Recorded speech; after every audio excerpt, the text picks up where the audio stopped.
Hi everybody, my name is Kelsey Gilmore-Innis. I changed the title of the talk. It's now called Enjoy Yourself Because You Can't Change Anything Anyway, Immutable Data in the Real World.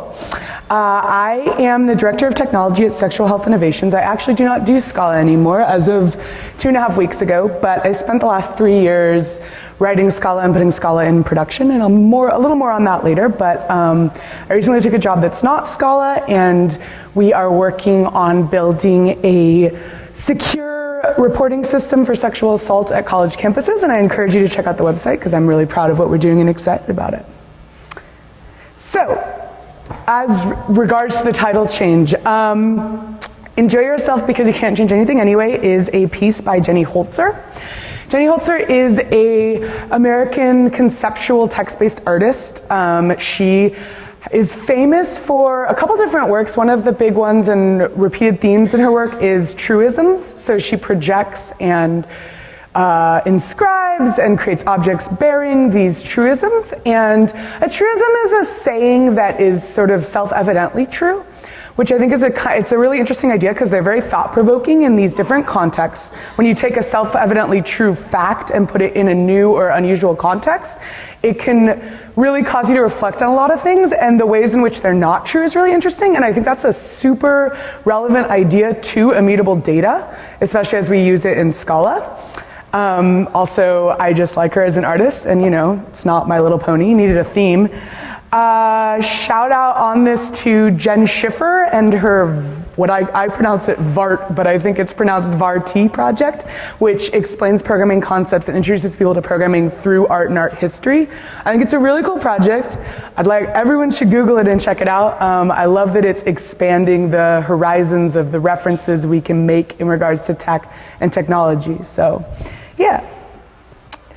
So, enjoy yourself because you can't change anything anyway. That's the title of the talk. And with that theme, I want to sort of go into what is immutable data. So immutable data, it is really kind of simple. It's a truism, right? This is the only GIF, by the way. I've gotten criticism, which I don't listen to, that I put too many GIFs in my talk. Whatever, screw you guys, but this is the only one, I promise. Immutable data is a value that doesn't change after it's initialized. And that's it. There's nothing really more complicated than that, although I'd like to think I'll be able to hold your interest about it for at least a couple more minutes. I first heard about it personally in Josh Bloch's book, Effective Java. Has anyone else read that? Yeah, so we've got maybe some folks who came to Scala from Java, which is a reasonable transition to make. It's one of his main items, which is prefer immutability where you can. And the way that he suggests this is he presents it in the concept of immutable objects, and he explains how to make an object immutable, which is to make it so that you can't extend it, so it's final, and then to make all of its fields final.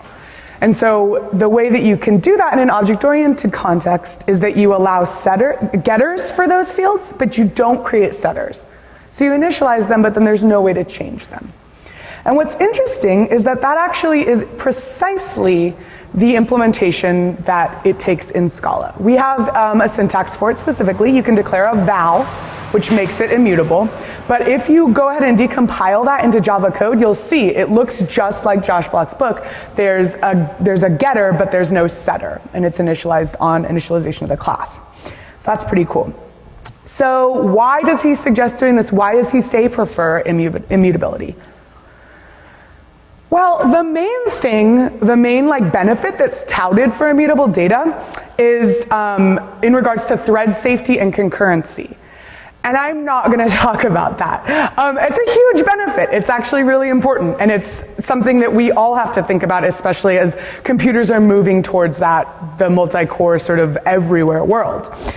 It is, though, already talked about a lot, and I think it's pretty self-evident, and I want to kind of zoom out a little bit and talk about talking about thread safety. The concern there is that you have data that's modified in unexpected ways by unexpected actors, right? That's your concern when you're dealing with a mutable piece of state and you're feeling like it's not thread safe.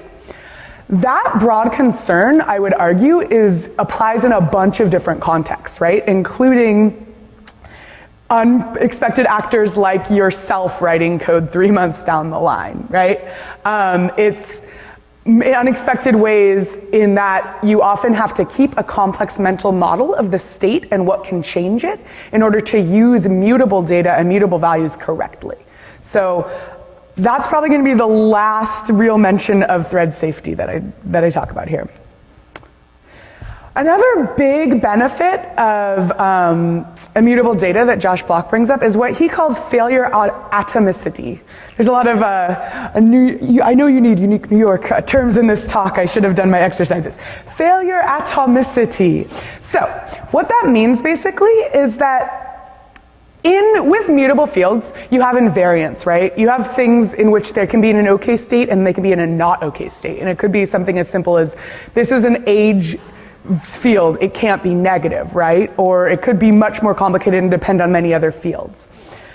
The thing that's nice about immutable values in an object-oriented context is that because all of the initialization occurs at like construction time when you create the object, and that's an atomic operation in Java and Scala, well, excluding laziness, which I'm not going to talk about in this talk, but any exception basically occurs on initialization, right? You have success or failure forever once it's initialized, which is actually really useful. And eliminates a whole class of bugs and a whole class of checking that you have to do around whether something is in a valid state or in an invalid state, which is a really useful property. Another thing that it lets us do is it lets us memoize expensive results. So the reason being, right, is that if something is immutable, it doesn't change again. You don't need to construct it every time you use it, right? And we're already familiar with this probably in regards to string immutability in Java. But for things that are long-running or complex operations, like if you're doing big arithmetic or other things like that, or you're doing queries of things that you know won't change, you can do the calculation to get that value once and memoize it, which basically means you just save it somewhere. And because it's immutable, because it can't change, I lied, this is about thread safety. It means that all of your different actors and like entities in your code can access that same value without having to recalculate. So that can be a huge performance boost actually, which I like to put up front because people kind of hear immutable data and they think performance is going to suffer, and I'm going to talk more about that later. But this is a way you can actually get a concrete performance benefit from using immutable values. So a benefit that Josh Block talks about in the context of object-oriented programming and using immutable fields and then building on those to create immutable objects is that it's simpler to compose immutable objects. Part of this has to do with equality, right? And with knowing certain things about when an object is extended, for example. In general, also, you get to take advantage of that stuff like memoization and shared instances. And when you can share instances because you know they won't change, it's much easier to compose them. And there's a lot of good reasons to prefer composition over inheritance when you're doing object-oriented programming. It's a simpler mental state to handle as a programmer, and it's much simpler to maintain. And that kind of gets to the core of what the selling points are for immutable values in an object-oriented context. It's sort of what it comes down to, right? It's simpler. There's one state and there's one set of invariants to enforce, and you enforce them at initialization time. You don't have to keep checking them over and over again. They're enforced once and they're enforced for all time. And that's really useful, and it eliminates, again, a whole vector of bugs, and it eliminates a whole vector of code that needs to be tested, especially around state transitions, which can be enormously complicated with any kind of reasonably large system, right? And there are other ways to build around this. It's not required for simplicity, of course, but this is a powerful tool in order to get these composition benefits and to get some of these sort of simplicity benefits that are touted as sort of the point of object-oriented programming. So that kind of brings to, in this context, what are we actually talking about when we talk about those invariants and we talk about avoiding that class? We're talking about encapsulation. So encapsulation, I've been doing functional programming for kind of a long time, and I had to go like look at my undergrad notes and my like interview notes about what encapsulation is exactly in this context. But for folks who are like pros, you're gonna be like, oh my God, of course. It's when you couple your methods to data, and specifically when we say that's how I learned that. And I didn't really realize until I got farther into the functional paradigm what that meant. What that means is that we are coupling our methods to change state along with that state.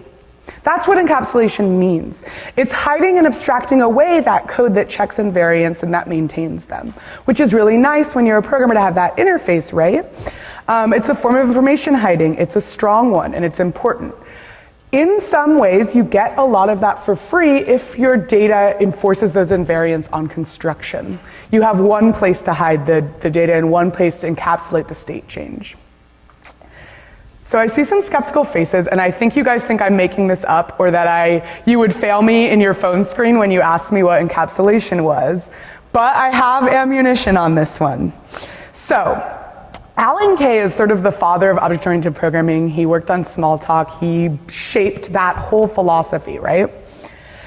And he has written a lot about encapsulation and state, immutable state specifically. And he says, doing encapsulation right is a commitment not just to abstraction of state, which is important and which is mostly how we talk about it today, right? Which is like you as the programmer are just calling a method and not thinking about the steps involved in changing the state. But he says it's not just a commitment to abstraction of that, but it's a commitment to eliminate state-oriented metaphors from programming, which is kind of a radical thing to say, right? He sounds like a Haskell weenie. And I was kind of excited to hear this as a Haskell weenie-leaning person myself. There's a quote in his History of Smalltalk, which is a great read, and he says, though object-oriented programming came from many motivations, two were central. The large-scale one was to find a better module scheme for complex system involving hiding of details, right? So he was the sort of encapsulation and hiding I was talking about. But then he says, the second clause is really interesting. He says, the small-scale one was to find a more flexible version of assignment and then try to eliminate it altogether. And so that's really interesting because assignment, right, is what you do when you declare and initialize a variable, but it's also what you do when you change a variable, when you access it and replace it with a different value. And he was very adamant that from the beginning, the goals of object-oriented programming were to avoid ever doing that, which is interesting. It's certainly not how I was taught it, right? And this has been something that he was concerned about, and that the people who wrote Smalltalk and who made these languages were concerned about from the beginning. One of the things that his goals with developing object-oriented programming, and this is something you probably know and something I saw object-oriented programming as, was to allow programmers to express their high-level goals and then enforce them, right?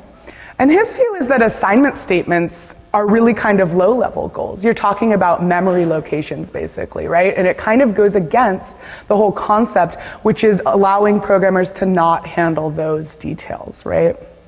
Generally, he said, we don't want the programmer to be messing around with state, whether simulated or not. And in fact, he's said in explicit words, and I love this quote, when you have a setter on an object, you've turned it back into a data structure. Which I think is a really interesting point, right? Because I think once we start saying the word data structures, we're much more comfortable talking about complexity and performance and interaction and thread safety in ways that we like to think that our object-oriented code is abstracted away. And his view is sort of once you are allowed to set fields on an object, you've discarded that benefit and you've discarded that abstraction. He doesn't necessarily mean immutable literally, and I know this because somebody asked on Stack Overflow whether he did, and he answered, which when I found I was like really excited. I was like, oh my gosh, upvote. I will put a link, I tweeted a link to that this morning, to that answer, and he says, no, Smalltalk does have setters, right? But people who are using setters just to simulate a direct assignment are not really I mean, he's allowed to say this. He says, this violates the spirit and intent of real object-oriented programming. Because there's a lot of different ways to represent that state. And we're going to talk about that more a little later on about what we actually do with state in the real world if we're trying to stick to this immutable only goal, right? And spoiler alert, if you go look it up, he actually literally proposes one of the systems that I'm going to talk about, which is kind of cool. Certainly it made me feel like my talk was going in the right direction. So, he's not saying everyone should go immutable all the time, and that, that immutable data is as the answer to object-oriented programming, right? Or that it's the answer to abstraction, or that immutable data is the only abstraction we should use. However, there are people who do say that and who do go that far. People who do believe that immutable data can completely remove the need for encapsulation. And the people I'm talking about is one person who is Hickey, who is the creator of Clojure and has amazing hair.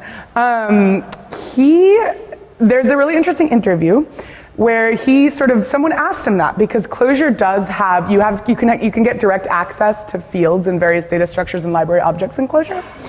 And someone in this interview says, yo, what's the deal, right? Like, isn't that dangerous? And he says, look, we love abstractions. Abstractions are really important, and we emphasize programming to them. You gotta program to abstractions, and I'll get into that more when I when I present my functional case for immutable data. But what he says is, look, at some point someone's gonna need access to that data. They will, right? And if you have this notion of private, if you're keeping fields private and you're doing your sort of uniform access principle to abstract your access to that data, you have to have all these notions of privilege and trust. Who can access a private field? Which classes can they access it from? What threads can they access it from? And this is his quote. That adds a whole ton of complexity and little value, creates rigidity in a system, nailed rigidity by the way, and often forces things to live in places they shouldn't. To the extent that the data is immutable, there is little harm that can come of providing access, which I think is a really interesting idea. A lot of these notions of privacy and abstraction sort of fall to the wayside if you make a commitment to initializing your data and sticking with that, right? And he calls it a risk management decision that he thinks programmers should be free to make. If they think that data is going to change, then they have to prepare for it and react to it when it changes. But in the real world, we do that all the time. It's an interesting perspective, certainly, I think. That's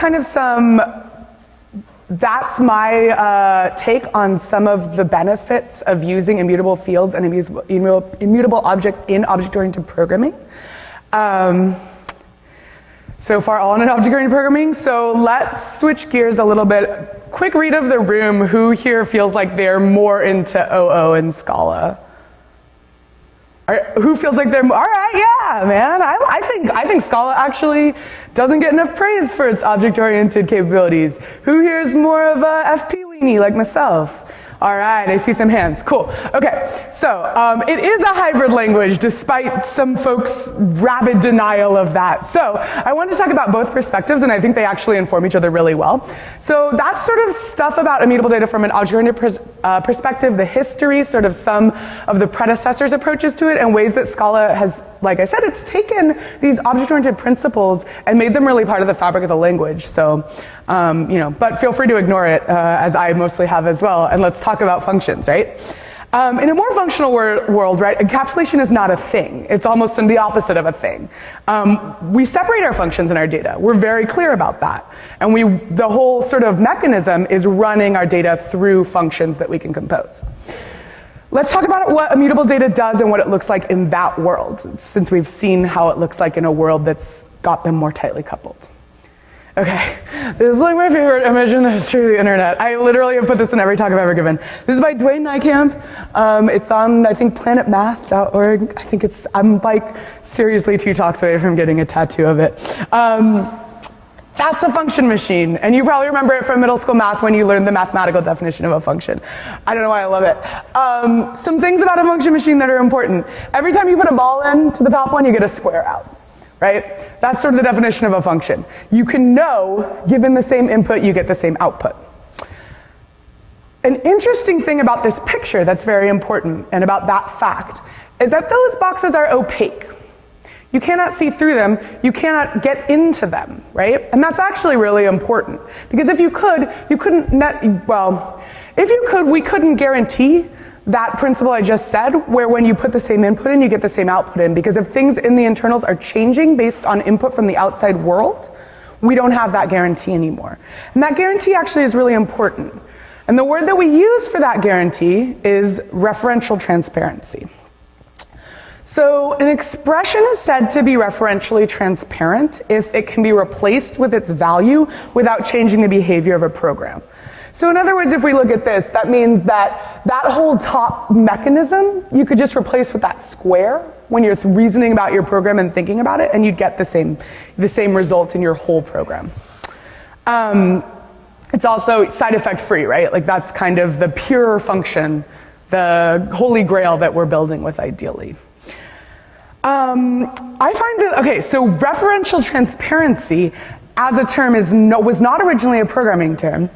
It's from philosophy. It's from Van Quine, I'm gonna call him Van, like we're buddies, who is was a philosopher and oh man, I got rigidity and I can't get logician, invented the concept of, or proposed the concept of referential transparency when talking about language and meaning. I was really excited about this because I was a liberal arts major in college before I switched into CS, and I had to once write a term paper about Quine and free will, and it was awful. So I was like, oh buddy. So that was adapted by Christopher Strachey, I believe it's pronounced, who was very early, one of the first computer scientists. He was one of the first creators of computer programming languages. I found out also last night that he wrote like the first bot on a Manchester Mark I. He wrote a program that generated love letters, like random love letters, which I thought was really cool. So Strachey took this concept and he said, this is a really useful property of expressions in language, and I'm gonna take this in laying out principles of programming languages and apply it. And this is how he described it, which I think is very useful, and it's a little bit cheeky. Please imagine like a arch British accent when I say it. He says, one of the most useful properties of expressions is that called by Quine referential transparency. In essence, that means if we wish to find the value of an expression which contains a sub-expression, the only thing we need to know about the sub-expression is its value.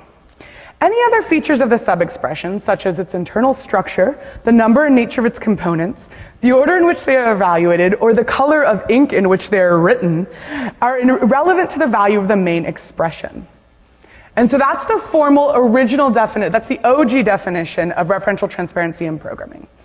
This interacts with assignment in a really interesting way, and I'm not gonna go too far into it, but if you Google it, you can get so far lost in some like insane Reddit Haskell cafe threads about it. But that general concept, even though I would be told and I'm sure I will be told all over the internet that I'm using it wrong, is pretty useful when you're dealing with functional programming, right? To preserve that, you need the immutable values internal to those function and those expression blocks to be immutable. You need them not to be changeable by outside, because otherwise you can't preserve any of that. You can't say that you know the value of the sub-expression, because you don't unless you know all these other sort of changing things about it. A really good quote about this, he says, is, curiously enough, mathematicians tend to call these things variables, but their most important property is precisely that they do not vary, right? Which is a good insight, I think, and also may explain to my former coworkers in the room why I always screamed whenever they used vars. So if we get referential transparency, if we, take these big words handed down through the decades to us, that was in I believe that paper was in '67, maybe earlier, actually. We get something that is called equational reasoning. What does that mean? Well, it means quite literally what the promise of referential transparency gives us, right? Which is that you can take the value of an expression and you can sort of ignore whatever the expression does and just replace everywhere that expression is called with the value. And that's actually super useful when the phrase that's always used is reasoning about your code, which I feel like is kind of dry, right? Like we're all always, nobody is, well, some people are, I shouldn't say this, Brian McKenna is, but most of us are not sitting down and writing proofs of our code, right? We're not executing proofs of our code. But we all the time reason about our code and do the classic, and I didn't take much math beyond calculus that I was required, but we do the classic thing you were taught where you start with a premise And you say other things you can know about it to get to another premise. In fact, I would argue that's most of what QA and testing is, and it's critically important to making working programs, right? One thing that's really cool about that in that context, I think, is that those individual modules, if they are referentially transparent, that kind of means your tests are also, right? Like if the value of your test is that it passes, or that's not the thing I wanted to say. If the value of your test is that a certain invariant holds, which is what the value of your test should be, you can sub that into bigger composed modules and say the value of that invariant holds in the place where that module was used, which is really useful. So this is actually this is the tattoo I would really get, but I'd want it to be like a moving GIF tattoo, so I'm holding out for that technology. So this is function composition, right? This is taking those two functions in the first picture that I showed you, and it just puts a box around it. It's kind of, that seems simple, but that's the foundation of a lot of the work we do in functional programming.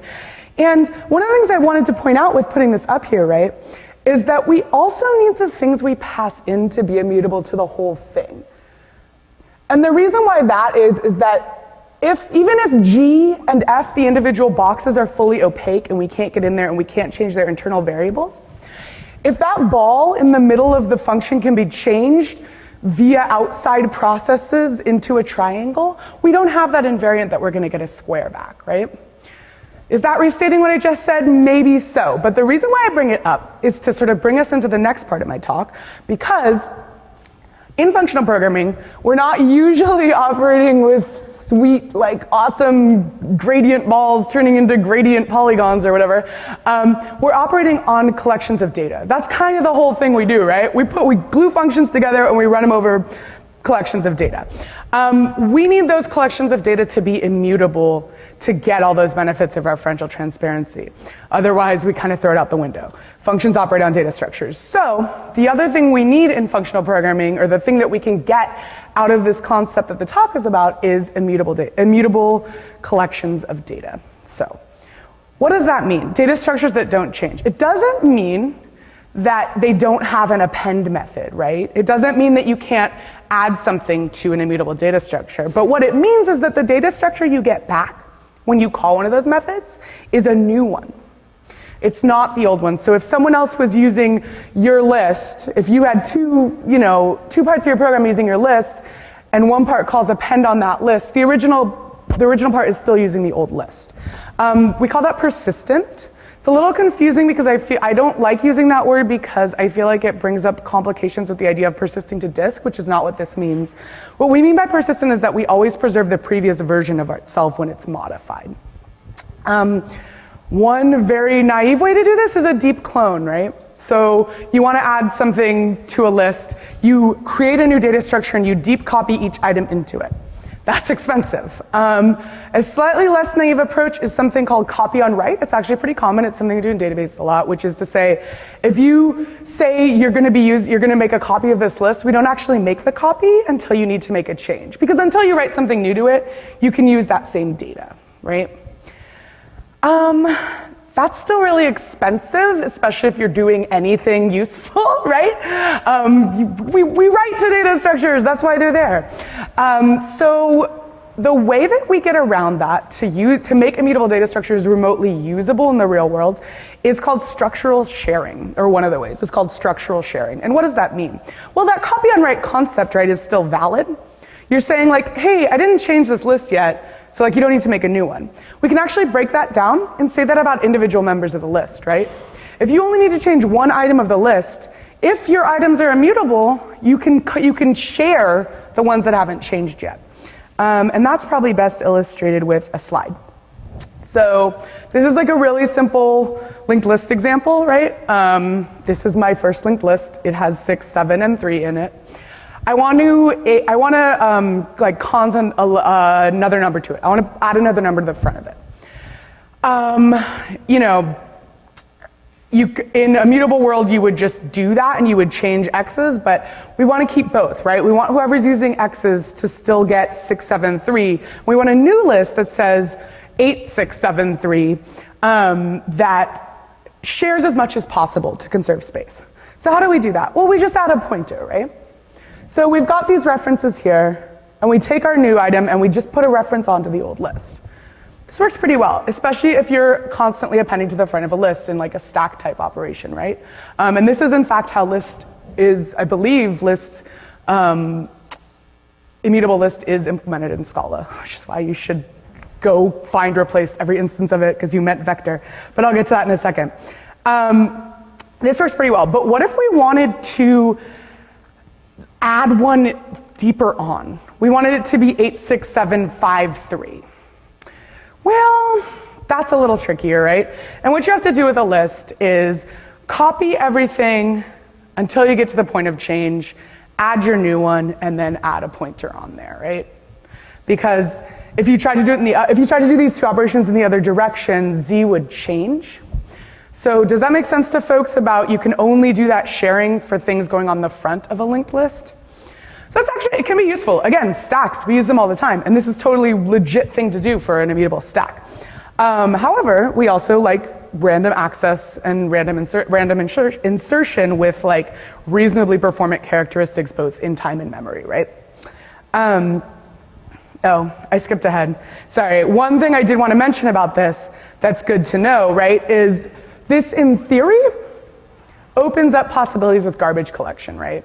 Because if we stop using YS or XS, we should be able to just get rid of them and ZS should still work. I think that it's Z's. I don't know. I don't read my code out loud very often. Maybe we should like get a coffee shop and an open mic. It can, in theory, be really useful for garbage collection. Then again, you are creating a lot more instances than you would with mutable lists, so you gotta be careful, right?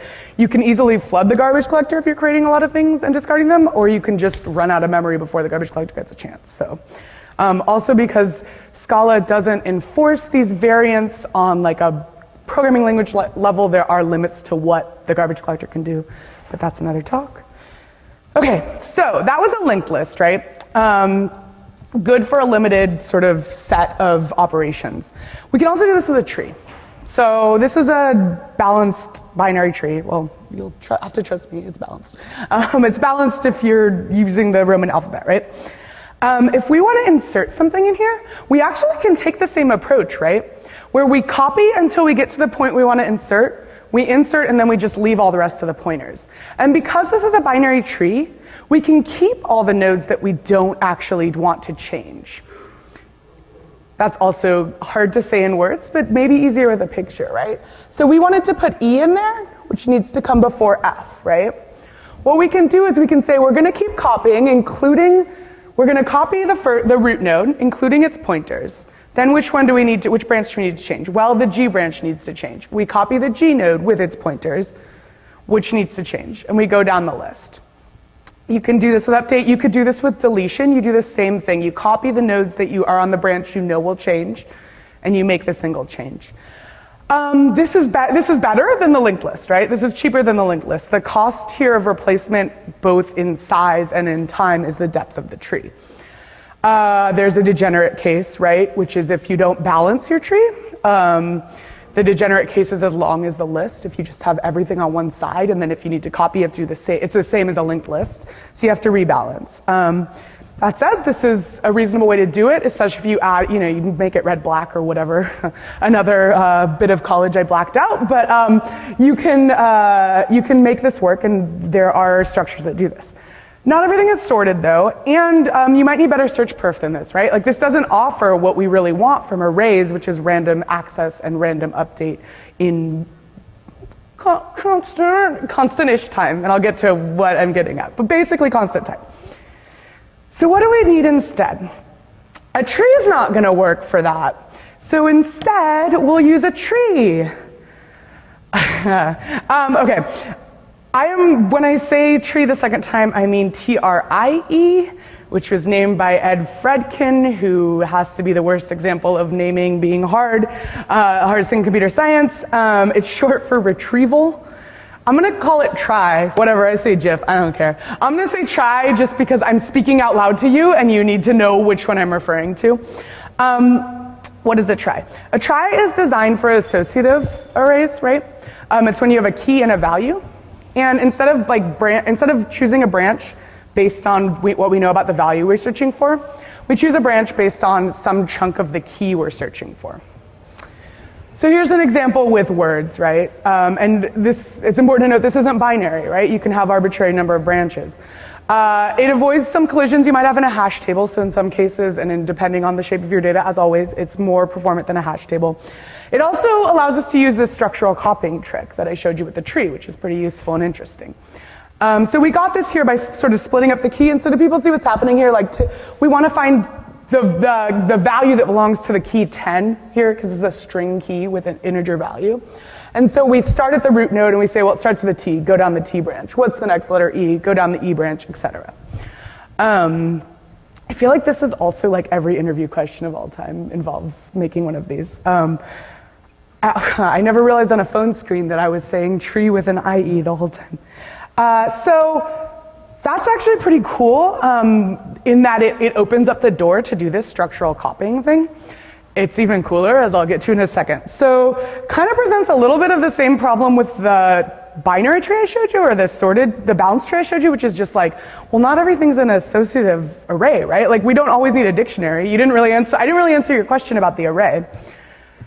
Except we can think of an array as a dictionary from an index to a value. So here, if I wanted to get the second, item in here, it would be power. Oh my God, I did one indexed, heavens. I did this before I had any coffee, obviously. So if we do that, that's one way of handling random index access into an array quickly. You treat it as an association of index to value. And what this would look like is something like this, right? Like we have to break up the key, because that was the aspect here, is we took this string key and broke it up to use that to drive our branching. We also need to break up this integer key. This is like a really dumb, naive example where it is a decimal tree, or trie. So what I'm saying here is that it's the 362nd item in my array is the word gorilla. And so what I did is that you can have, however many number of, the depth, and you have to know the depth ahead of time. Well, not necessarily, but let's say we do. And so you start with the first digit, and you go to that first index, right? And you say, okay, and this is array based, and so you go to that first digit's index in the array, and there'd be a pointer in there to another array. So there's 10 arrays in there. Same on the second level, right? I go and I said, okay, now I want the 60th. I go to the sixth one, there's a pointer to an array, and then the last one holds the leaves. And so there's 10 of each of these on here. I just did this because I can't do binary math on the fly, which I think would probably make more sense to folks, right? Like it's a similar thing. One thing that's nicer than this about binary, right, is it's a pretty shallow tree. So we only have to traverse 3 levels to get, what would that be, 1,000 things, right? To store 1,000 things. And that's pretty cool, actually, because that is still the determining factor when we're doing our copying in place, right? Like when we're doing our shared structural storage. So that's kind of a cool thing to get. Let's get more of that. What if, instead of branching by a factor of 10 here, we branch by a factor of 32? So we represented these as 32-bit integers, which you may be guessing where I'm going with this. There's not a lot of work to be done there. And then we did a similar approach to this. That's kind of cool. It gives us 2 things, right? One is that the max depth is now n log 32. That is effectively constant. That was what I was kind of about, right? Trees will be at most 6 nodes deep if you have less than 1 billion elements in the vector. And you need 35 billion elements to get up to a depth of 8 nodes, which some of you may be working with, but that's still not that deep, right? I kind of simplified what we do. It's not actually just 32-bit integers. They chunk it up and stuff and do all sorts of really clever bit manipulation. What's cool about that, because one of the things here about this 10 thing is we had to do what's very cheap to us as humans, but what is fairly expensive to computers, which is a bunch of division and then modulo arithmetic, right? I had to do divide by 100, it's 3, modulo 62, and keep doing that. That's fairly expensive if you're using decimal notation, right? But if you're using bits, there are all kinds of cool tricks you can do. Including down even to the instruction level in terms of counting, it's very fast. I'm not going to get into it because, again, I have a hard enough time reading English words out loud. Reading English words out loud and doing bit manipulation, I would just like cry. But it's also not that relevant to immutable data, but I do suggest there's a really good talk by Daniel Spivak about the implementation of this. It's also a really similar implementation in Clojure, so you can look up those talks. It's really interesting. But the reason why I bring this up is this is why you default to vector. It's really cool. Our implementation of immutable vectors in Scala is very, very fast in most cases because we take advantage of structural sharing to do manipulations like this at basically a constant time, which is really cool. HashMap is implemented in a similar way. That is, so I'd always wondered this. I've been told by several coworkers, and I've looked at the chart where they're like, you know, use vector. We always use vector unless you're doing a stack. You always use vector. And I didn't know until I looked into it. It's because of a really quite clever data structure that's designed to take advantage of structural sharing in immutable data. Yeah, so that's it at that's like at the collection and library level. But this general idea, the structural sharing, the simplicity brought to us by immutable data, actually has like really broad implications, and it has some really interesting applications being made right now. Because this is real life. That was the subtitle of my talk. So I want to cover, in the last few minutes, a couple more applications of the immutable data concept. Who here uses Git? Okay, cool, so you have all experienced structural sharing in all of its glory. And if you've ever messed up a rebase, and all of you have, I know, you've learned some of the complexities of when you do more complicated forms of structural sharing, it becomes a directed graph and things get wonky, but this is basically how Git works to manage all your versions. And it's a pretty common concept, right? And in fact, when we start talking about versions, then things get really interesting because Git is basically a series of changes, right? It turns out a lot of real life data is a series of immutable events or immutable facts. And there's a very long and interesting blog post by somebody at LinkedIn, whose name I should have put in my notes, about the log as a base unit of data manipulation, which is pretty interesting. Data basically is a stream of immutable events, append-only immutable events. And you can calculate things about the current state given that log, but you don't go back and change it. And you don't worry about keeping it updated, and you don't worry about invariance, right? What's pretty interesting about that is that that's not a new idea, and it's actually not a rare idea. A lot of DBs that you're using, although DBs are crud, right? Like a lot of times we push some of the side effects out to that level. We try to keep our backend stateless and we store our state in the DB. But underneath the covers, a lot of our DBs are doing that anyway. They're streaming logs of append-only immutable events to their replicas and storing it internally that way. So there's been movement lately to sort of operate on that directly, give us more sort of power around that, and get some of those benefits we know of structural sharing and of immutability from that. There's a talk from Strangeloop about Apache Samza that talks about treating the DB inside out and doing everything based on this log of immutable events. Yeah, that's pretty cool. The other thing that you add to this, right, is events have a time, and when you add time as an immutable sort of value to these events, stuff gets really, really powerful. There's a database in Clojure called Atomic that's built on this. Event sourcing in general, this is the concept, and that leads to reactive programming, which is like the hot new business, right? So you are able to subscribe to these immutable event streams, right? That's kind of a core fact of an event stream, is that no single event changes. On a similar name, React and Ohm are two really interested related projects that are building on that idea in the browser. And that's a really fun one to look at if you're doing a talk about immutable data without concurrency, right? Because JavaScript is single-threaded. So they're not that interested in immutable data structures for the basic concurrency reasons we are. Instead, it's that event stream, right? It's modeling changes to the DOM based on very concrete changes in a compact and performant way. And it's super fast, blazing fast and really interesting, worth checking out, React and DOM. Yeah, I'm out of time, so yeah, I guess if we have time for questions, we can do that. Yeah.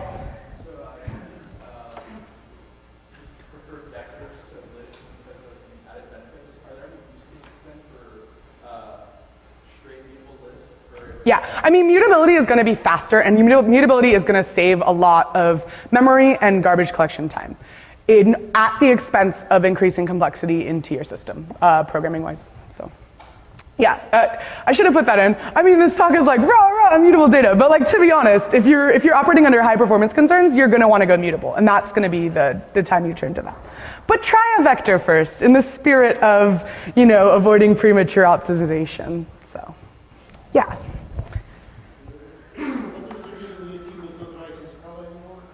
Oh, yeah. Okay, I'm going to do this part. Why am I not writing in Scala anymore? So I'm not writing in Scala anymore for sort of startup-y small reasons as being a sole developer. It's not practical. But I am bummed about that because I love the ideas in Scala. Things like immutable data and functional programming in general that I'm going to have to work a lot harder to get in other languages. In some ways, I am very relieved, though, because it has been a lonely 3 years. And I think that we have that tacit understanding about this community, and I think it's a bummer, and I think that we could do better. I think that one of the things that bugs me is people saying there are no women in Scala, because there are women in Scala, and there are women doing Scala, and there are women doing very Scala-adjacent things, like data science, for example. But they're not at our conferences, they're not in our online conversations, and they're not contributing to our projects. And I think that that is a cause for some self-reflection. Yeah, but I will miss a lot of the ideas, for sure. So, yeah, that's my reason. Any other questions? Yes.